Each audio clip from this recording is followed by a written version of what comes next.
Comme on dit, on l'attendait. Moscou subit une attaque massive de drones des forces armées ukrainiennes pour la 3e journée consécutive. En Russie, on se plaint de ces attaques par des drones inconnus. C'est pourquoi les Russes mettent en place le plan Kover, qui prévoit la fermeture de l'espace aérien aux avions civils.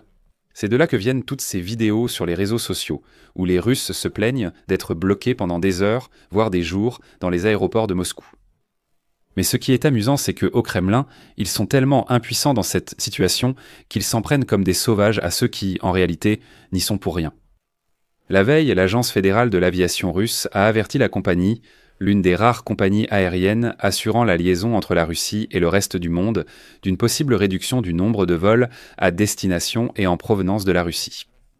Et vous savez pourquoi ? Oui, parce qu'un avion turc n'a pas pu décoller de Moscou pendant toute une journée à cause du plan russe Kover. Mais l'Agence fédérale de l'aviation russe exigeait que les Turcs fassent décoller l'avion, malgré l'attaque de drones. Et s'ils ne faisaient en eux pas décoller l'avion, ils exigeaient que les passagers soient nourris, abreuvés et logés à l'hôtel. Turkish Airlines affirmait que ce n'était pas leur problème et qu'il fallait s'adresser à Poutine et au Kremlin, le tenant pour responsable. Les attaques contre Moscou se poursuivent depuis 3 jours maintenant. Quelles en sont les répercussions ? Avant de commencer, comme d'habitude, je vous demande de vous abonner à cette chaîne, de mettre un like, d'écrire n'importe quel commentaire et surtout de vous abonner à ma chaîne Telegram Petchy News. Le lien est dans la description de cette vidéo. Nous y publions les dernières nouvelles en direct. À Moscou, c'est la panique. L'Ukraine attaque déjà la région de Moscou avec des drones pour le 3e jour consécutif, ne laissant aucun répit aux moscovites.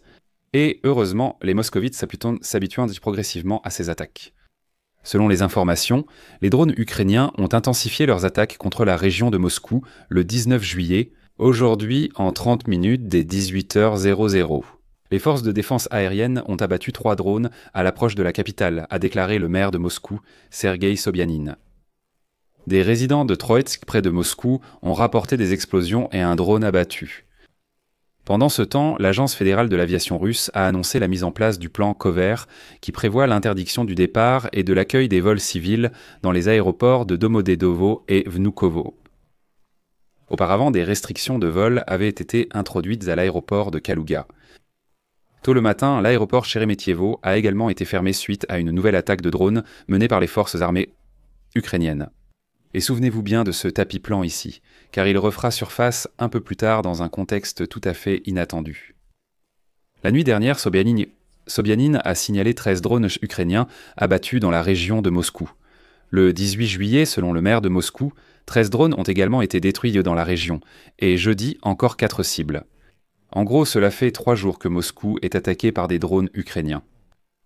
Au ministère de la Défense de la Fédération de Russie, de leur côté, ils ont rapporté que dans la nuit et au cours de la journée de samedi, les systèmes de défense anti-aérienne ont réussi à neutraliser 20 drones ukrainiens dans la région de Moscou. Selon le rapport du ministère de la Défense russe, 14 autres drones ont été abattus dans la région le 18 juillet. Dans la nuit de jeudi à vendredi, 10 drones ont été détruits à l'approche de Moscou, et auparavant, le 17 juillet, 4 autres. Et au total, en 3 jours, près de 50 drones des forces armées ukrainiennes ont ainsi été abattus autour de Moscou, la capitale russe. Ce n'est pas beaucoup, mais c'est déjà bien. Dans les conditions des raids intensifiés sur Moscou et de la fermeture des aéroports du subaérien moscovite, de sérieux retards de vol ont de nouveau commencé, écrivent les médias locaux. Et puis, nous voyons sur Internet toutes ces vidéos où les Russes pleurent dans les aéroports, car ils sont obligés de rester assis pendant des heures et d'attendre la fin des attaques de drones.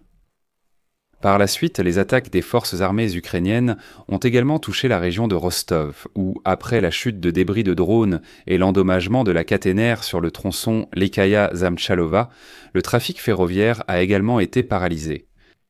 Et malgré la déclaration des chemins de fer russes concernant la reprise du trafic ferroviaire, les passagers se plaignent toujours des retards et du fait qu'ils doivent rester assis pendant des heures dans des wagons sans climatisation fonctionnelle. Par plus de 30 degrés de chaleur, comme le disait le dictateur Poutine, le mouvement a commencé. Les Russes, pourquoi n'êtes-vous pas contents ? Mais comme promis, le plan Tapis a refait surface de manière inattendue. L'Agence fédérale de l'aviation a averti la compagnie, l'une des rares compagnies aériennes assurant la liaison entre la Fédération de Russie et le reste du monde, d'une possible réduction, voire d'une interdiction des vols à destination et en provenance de la Russie.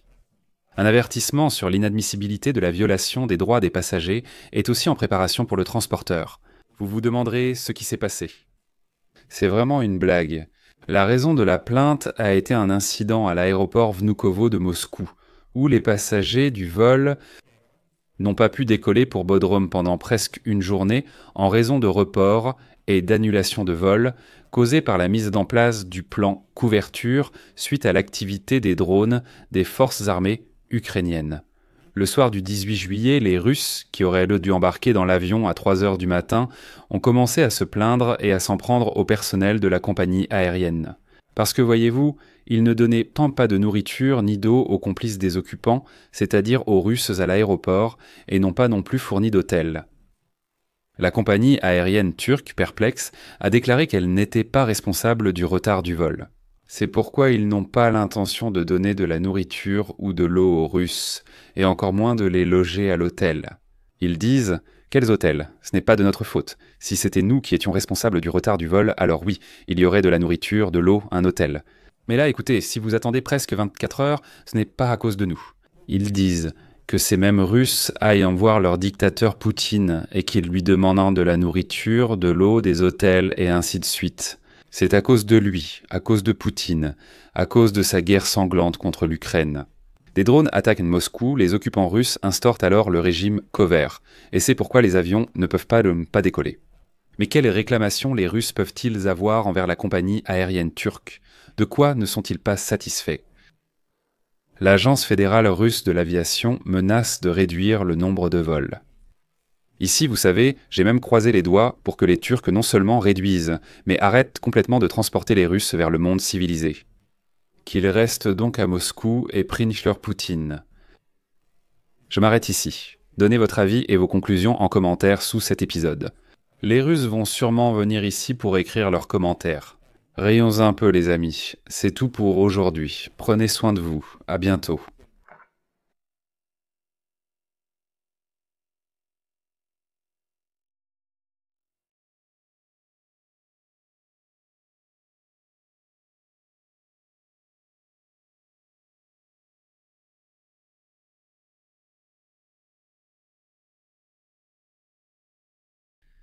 Sous-titres réalisés par.